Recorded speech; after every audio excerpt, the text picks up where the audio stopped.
spent more than their fair share of time wandering around the halls of the state capitol. You know them well. Bob Bellafiore is actually joining us tonight from Rochester.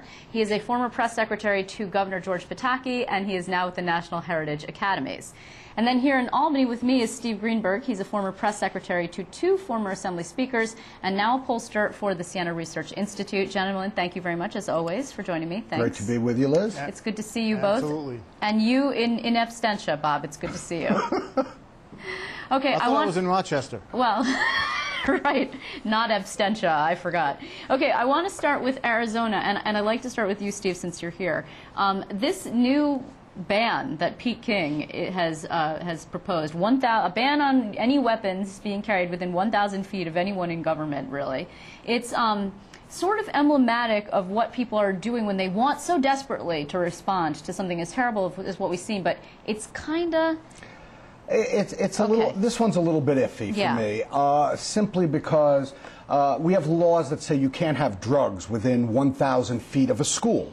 Well, you should know where a school is. A school is not a moving target.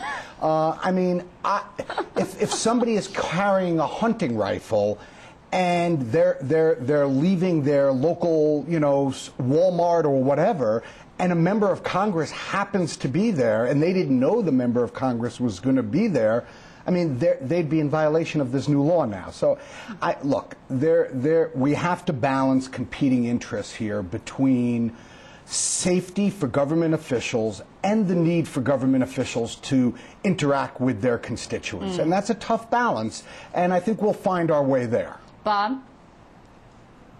Well, I think, Steve is discussing the details of Peter King's gun proposal. I just think the general concept of it's kind of silly. I mean, why not make it a federal crime to have a firearm within 1,000 feet of a doctor or a school teacher? But, I mean, a politician deserves a separate category of protection. Right. I don't think so. But, the point is, the point is that there's been a lot of focus on the political dialogue, and I think that's a little bit overblown. We who are political junkies, suffer on the wrong end of the 1,000-to-1 rule. We pay attention to one thing all the time, and it's consuming for people who are involved in politics. Most of the real world could care less.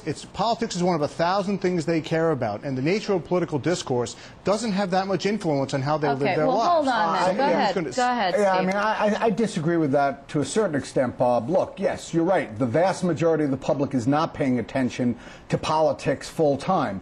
But there are some people who are paying attention to politics a lot. And what they hear when they see whether it's Sarah Palin putting targets over congressional districts or other really incendiary talk, both from the left and the right, I think there is a problem in this country. And I think both sides, the right and the left, need to tone down and make it more respectful. Not make the disagreements go away, not eliminate debate and dialogue, but just make it more respectful and less incendiary. Bob, there's Steve, Go ahead. let me just say that, Steve, I agree with you on the point to restore some civility to political discourse. But what's influencing the mind of America's youth is not political discourse. It's much more likely to be hip-hop music and stuff that's on the radio and that's going into their heads through earbuds. That's going to have a much greater impact on what they think is acceptable behavior than whether Rush Limbaugh and Glenn Beck are yelling at people or Sarah Palin has a political ad with a stupid gun sight on it. That's true, but it's not just young people. I mean, assassins and crazy people who want to take out government officials are not just the young. Okay, guys, let me just ask this thing. First of all, we should probably point out that overheated political discourse has been going on since time immemorial. Absolutely. If you go back into history, you see all sorts of crazy things that politicians were saying and doing, and leaflets that they were sending out, and all sorts of stuff. So we have had overheated political rhetoric in this country forever. It's almost what we're founded on. And unfortunately, we've had political assassinations That's and true. attempted political assassinations for as long as we've had that heated discourse. I did think it was interesting, though, and I don't know if you caught, that Roger Ailes from Fox News told his anchors to tone it down in an exclusive interview with Russell Simmons, a hip-hop mogul. So now that speaks to both of your points, actually. Bob, it speaks to your point regarding people who actually are influential in this country, as it turns out, are people like Russell Simmons. I don't know how you feel about that. Celebrities have always had an impact on how people think. I mean, politicians and talk show hosts, are now sort of becoming, entering that celebrity status. But celebrities have always had an impact because that's who people pay a lot of attention to, and that's who they think are important, more so now than ever. But here's another interesting thing, though. I mean, look, we all spend a lot of time in public buildings. I spend a lot of time in the Capitol. You're there fairly frequently. Bob, you're there fairly often, or you were. I mean, you worked there. Both of you worked there in public buildings. The governor of New York just removed a whole layer of security. He took up the concrete barriers. He reopened the second floor, and he just said this week, "I feel just as safe as I did before. This is an isolated incident. You can't be too careful." True, but people need to have access to their government. As I said earlier, it's balancing competing interests. We want our government and elected officials to be safe, yet we want to have access to them, and the public has to have access to them. Look, we still have something in the Capitol that I think is a little bit crazy, which is, Liz, you go down to the Capitol because you're a member of the media, you have a press pass, you can walk right in, you don't have to go through one of the metal detectors. If you're a state employee, you don't have to go through the metal detector. I do have to go through the metal detector every time I go into the Capitol. It seems to me either everybody needs to go through a metal detector or nobody should be going through a metal detector, because in fairness, I don't think you're less likely to carry a gun into the Capitol than I am. I feel much assured. Bob, your thoughts on that? Yeah, Steve does make a good point. It's about balancing competing interests. I don't know how many members of the public actually want to get close to their elected officials in the Capitol.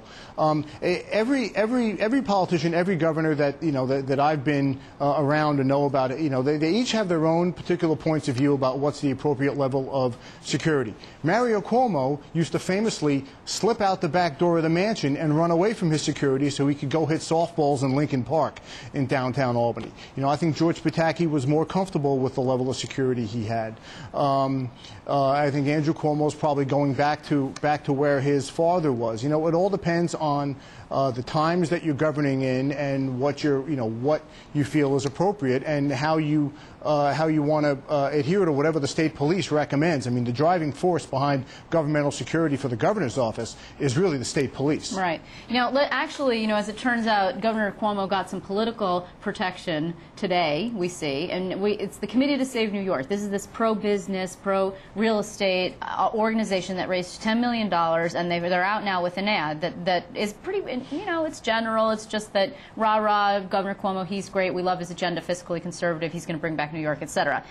I spoke to their spokesman, and he told me, this is to just let everybody know we're here. We told you we were going to raise $10 million. We raised $10 million. Now here's our ad. We're going to get involved in the discourse, in the budget discussion. Here's the question. I don't know who gave these guys money. I have no idea. There's been some reports about real estate interests, but we don't really know. They are not legally required to give the information about who donated. Isn't that a little bit jarring with Andrew Cuomo's transparency message? Absolutely. Look, the law should be changed. A lot of the election laws and the campaign laws, and while this is not technically an election, it really is a campaign for sure, and therefore the law should be changed. We should know who they are. The contributors to this organization that is spending this money to advocate for positions. That said, I think this is a real turning point because this is something that a governor has never had before. Whether it was Mario Cuomo, George Pataki, Eliot Spitzer, or David Paterson.